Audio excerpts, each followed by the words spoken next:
1 month left till Euro 2024. We need to correct that real quick. 1 month left till Euro 2024. 1 month left till Euro 2024. A lot of storylines in this campaign, a lot of big teams playing, a lot of groups, a lot of stars, and it's very, very exciting. You see some squads getting linked, like Germany. Some players are getting leaked day in, day out. I don't really know how players get linked in a squad. That's ridiculous to me, but that's for Germany to handle that for their own. But no, there are some big teams with some big expectations at these Euros. The Germany national team, who always have been a proper footballing nation, they're in a very bad run of form when it comes to recent international trophies, tournaments. The last 2 World Cups, they've been eliminated in the group stages. The last Euros, they got eliminated in the round of 16. Unacceptable for the culture, the footballing culture and tradition that this Germany national team has represented in the international footballing world. They want to get back to where they want to be. With the home Euros, it's a perfect opportunity for them. Julian Nagelsmann trying to revitalize this German national team, try to revamp this group. I would say when it comes to talent, this Germany team is loaded with talent all across the pitch. Look like Gnabry might be out for these Euros, but you can still go to Leroy Sané, Florian Wirtz, Thomas Muller, who still probably has a role to play with this team. Nicholas Füllkrug, who's in the Champions League final with Dortmund. This team has attacking talent. You cannot deny that. Kai Havertz, Jamal Musiala.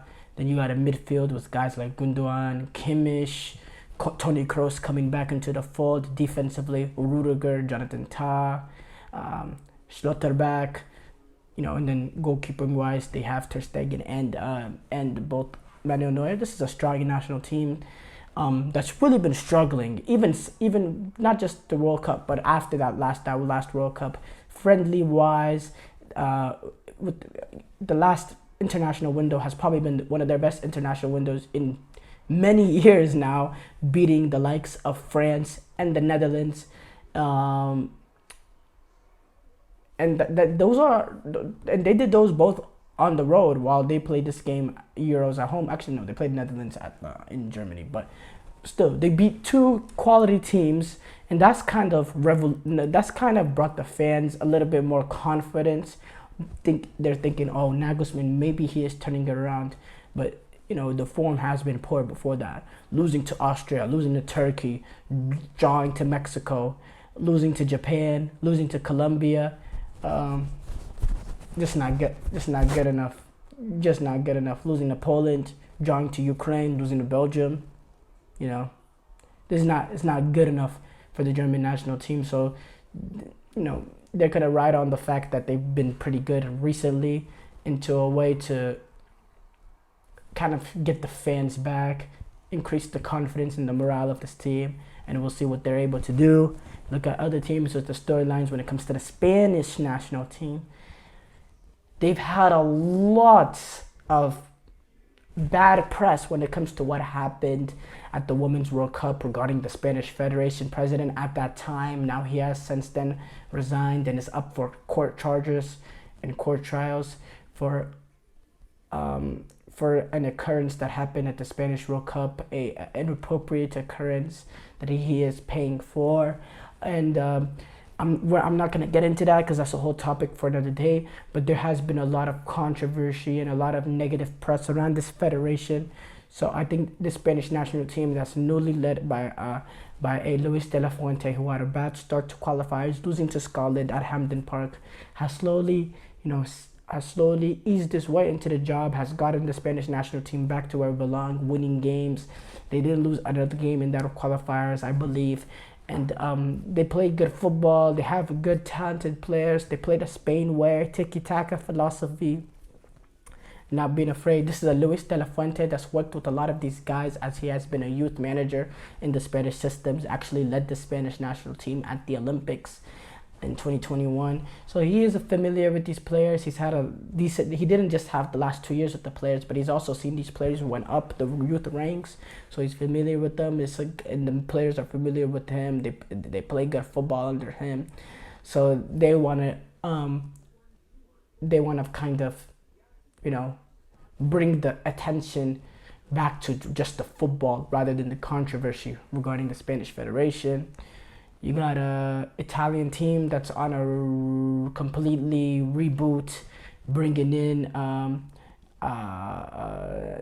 Luciano Spalletti, a manager that did a remarkable thing in a Napoli, and he was kind of trying to want to replicate that kind of magic for this Italian national team. Squad-wise, they do like the talent up top. They do like the goals. They don't have a striker. They have inconsistent guys up there like a Scamacca, and then they have Retegui, who's not really. He has potential, but there's no real solution up there. They have a Chiesa who has not really been informed since Euros, and he's really their star man, but he hasn't been as good as he was that last Euros, which he was phenomenal in.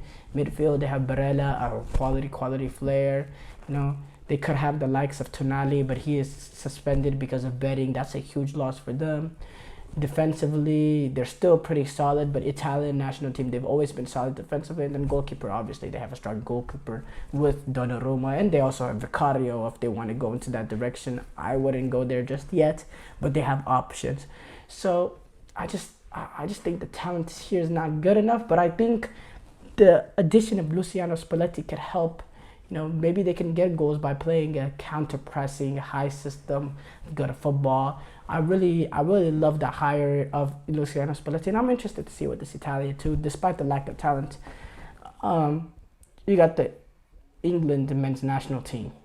I mean, come on, it's coming home, isn't it? Well, let me break it to you. No, it's not. Gareth Southgate this is his last international tournament, barring he wins it. Maybe that's enough for him to stove off the pressure of this job. But this is probably his last chance. This is an England team that's rising up the ranks. It's an England national team that has quality all over the pitch, has one of the better teams at this Euros, probably has the second most talented team at the Euros. But they have a manager who has not proven that he can make a team better than the sum of their parts. He has won every game that he should have won, and he's lost every game that they should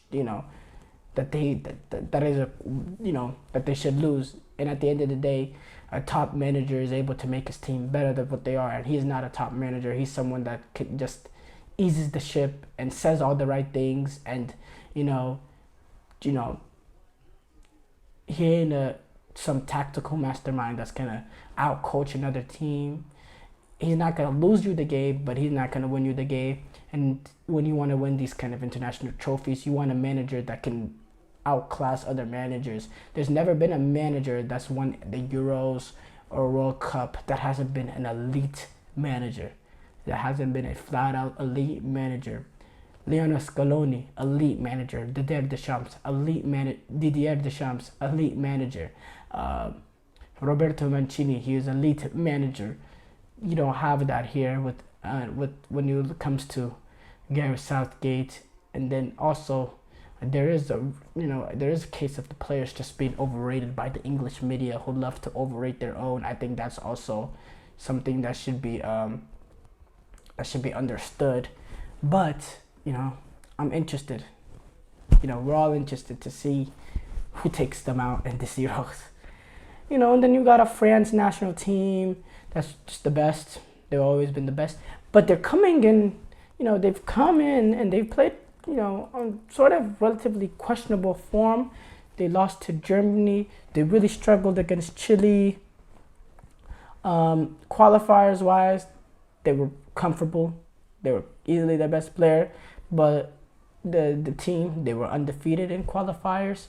But apart from that, not apart from that, that's 8 games. But when it comes to the last two couple friendlies, they have struggled a bit. They leaked some goals in against Chile. They lost to Germany at home. So it's interested to see with Mbappe not coming off as his best season. Can he right us wrong of this season not reaching the Champions League final at the Euros? This is a France national team that hasn't won a Euros under the Champs. So I'm gonna be I think they'll be very very up for it. Very up for that. We're running out, but tomorrow we will discuss some of the other bigger storylines at this Euros.